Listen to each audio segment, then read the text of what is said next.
Assalamualaikum warahmatullahi wabarakatuh. Di video kali ini saya akan update tentang resiko gagal bayar di aplikasi pinjaman online Singa ID.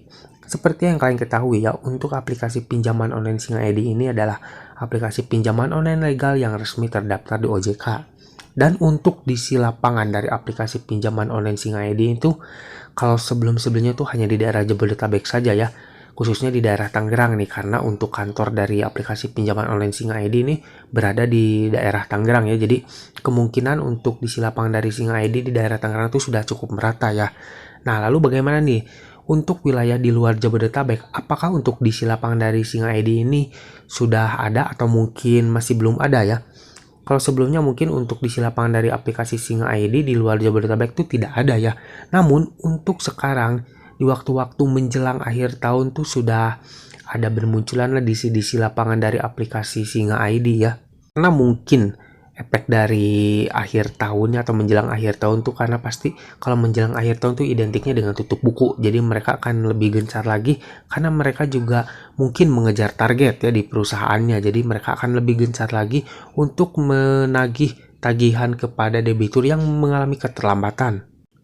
Karena pasti seperti itu ya, kalau di waktu menjelang akhir tahun mau diisi lapangan dari aplikasi pinjaman online manapun tuh pasti akan lebih gencar lagi. Namun perlu kalian ketahui, walaupun sekarang diisi lapangan dari aplikasi Singa ID itu sudah bermunculan di daerah-daerah luar Jabodetabek, perlu kalian ketahui pastinya untuk diisi lapangan dari Singa ID ini tuh belum merata ya kalau di luar wilayah Jabodetabek. Jadi mungkin hanya di daerah-daerah pusat kota saja ya, atau mungkin di kota-kota besar. Nah, kalau untuk di daerah-daerah yang pedesaan atau pesisiran itu kemungkinan tidak akan didatangi ya oleh diisi lapangan dari Singa ID.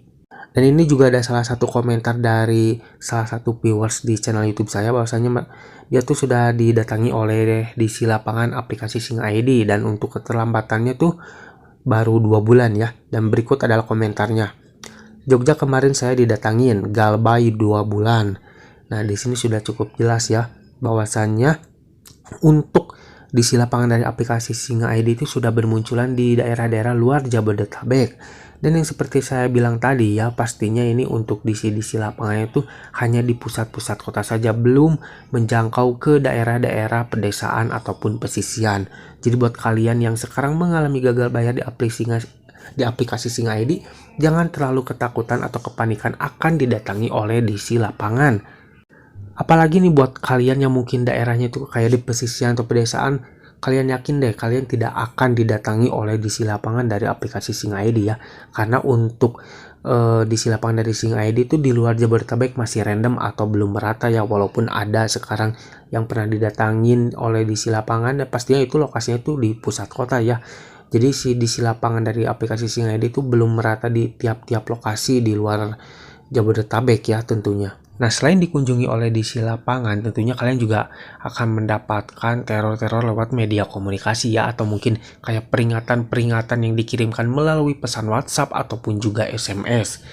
Nah, lalu bagaimana nih tentang ancaman-ancaman yang sering dikirimkan lewat pesan WhatsApp bahwasanya akan mendatangi rumah nasabah dan menjemput tagihannya? Perlu kalian ketahui, ketika kalian mendapatkan ancaman seperti itu, kalian jangan terlalu percaya atau mungkin terlalu ditanggapi ya, karena bisa jadi saja itu hanya getrakan saja dari mereka atau mungkin cara mereka untuk menakut-nakuti nasabahnya agar si nasabah itu merasa panik, ketakutan, dan akhirnya membayar tagihannya. Karena tugas seorang DC itu, mau DC online atau mungkin DC lapangan, ya tentu menagih ya. Jadi mereka akan melakukan segala cara bagaimana caranya agar si nasabah tersebut membayar tagihannya. Jadi kalian jangan mudah percaya atau termakan dengan ancaman-ancaman yang dikirimkan oleh mereka melalui pesan WhatsApp ataupun telepon. Dan perlu kalian ketahui juga ya, untuk DC online yang mungkin sering melakukan ancaman akan mendatangkan diisi lapangan ke rumah nasabah, itu biasanya tuh tidak benar adanya ya, karena untuk kunjungan debt collector lapangan tuh biasanya tidak ngasih tahu dulu, jadi suka tiba-tiba datang ya. Jadi kalau ada yang mengirimkan pesan WhatsApp dan mengancam akan mendatangkan debt collector lapangan, saya yakin itu hanya getrakan saja dan itu tidak akan dikunjungi benar-benar ya. Untuk aplikasi-aplikasi pinjaman online lain juga tuh banyak ya yang sering mengirimkan pesan WhatsApp dengan ancaman akan mendatangkan debt collector lapangan. Perlu kalian ketahui untuk aplikasi pinjaman online yang sering mengancam lewat WhatsApp akan mendatangkan debt collector lapangan itu biasanya aplikasi tersebut tuh tidak punya DC lapangan ya. Jadi mereka akan terus mengirimkan pesan-pesan WhatsApp dengan cara mengancam akan mendatangkan debt collector lapangan. Jadi ketika kalian mengalami hal seperti itu, kalian jangan mudah percaya, jangan panik, dan tentunya juga jangan pernah memaksakan membayar ketika kalian memang sudah tidak sanggup lagi membayar. Karena jikalau kalian memaksakan membayar ketika kalian memang sudah tidak sanggup, tentunya kalian akan melakukan segala hal agar kalian membayar tagihan tersebut ya. Dan salah satunya adalah kalian akan meminjam lagi di aplikasi lain atau mungkin meminjam lagi ke teman atau saudara, dan itu tidak boleh ya, karena itu akan membuat Anda semakin pusing ke depannya. Jadi jikalau kalian memang sudah tidak sanggup, sudah stop ya. Jadi kalian mending lebih pentingin lagi untuk kebutuhan kalian sehari-hari, karena itu yang lebih penting ya. Apalagi nih buat kalian yang mungkin sudah berkeluarga, punya istri, punya anak, lebih baik pentingin dulu kebutuhan keluarga ya. Jadi jangan pernah memaksakan untuk membayar tagihan kalian kalau memang kalian sudah tidak sanggup lagi. Nah guys, itulah tadi informasi seputar aplikasi pinjaman online Singa ID ya. Yang mana untuk aplikasi pinjaman online Singa ID ini sudah ada beberapa DC yang bermunculan di daerah luar Jabodetabek. Namun kalian jangan pernah takut ya, karena itu untuk DC lapangannya masih random atau belum merata, jadi hanya di pusat-pusat kota saja ya. Dan kalian jangan mudah panik dan ketakutan ketika kalian mendapatkan ancaman akan didatangi oleh DC lapangan dari aplikasi Singa ID. Oke guys, mungkin sampai di sini dulu video dari saya kali ini. Semoga video ini bermanfaat buat kalian. Jangan lupa like jika kalian suka dengan video ini dan juga share ke teman-teman kalian. Dan tetap dukung channel ini agar semakin berkembang dengan cara klik subscribe di bawah. Sampai jumpa di video selanjutnya.